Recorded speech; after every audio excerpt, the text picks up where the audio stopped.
In this video, we are going to go over how to do a plank, why we do it, and the variations so anybody can do it whatever level you are at. So first off, why do we care about the plank? Well, the plank, number one, is the basis for our push-up, and our push-up is useful for getting up off the floor. Not to mention, as a basic building block, when we plank, we learn how to brace our body so we can do activity, press things, pull things, etc. This is just a real easy way to express that. Now, what is a good-looking plank? Let's take a look. So, for a plank, this is what we are working towards.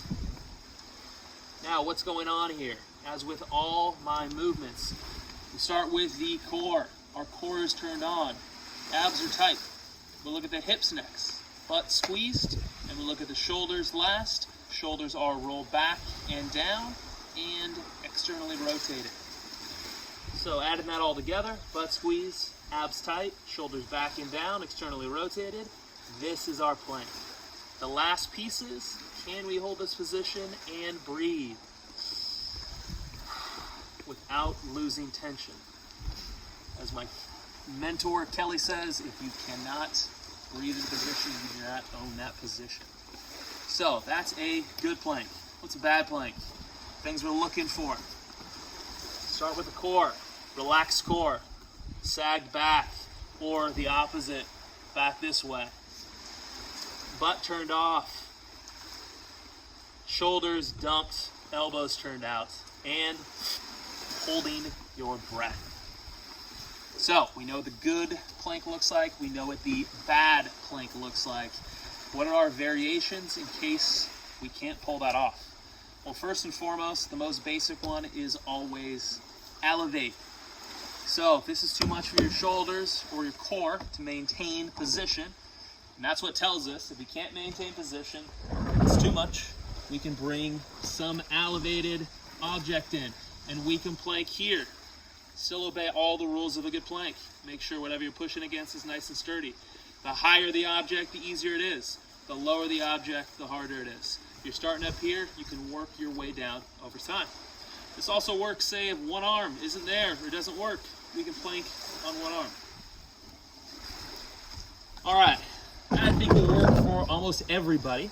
However, for some of you guys, you might have more arm issues or something else going on. So let's look at some other options.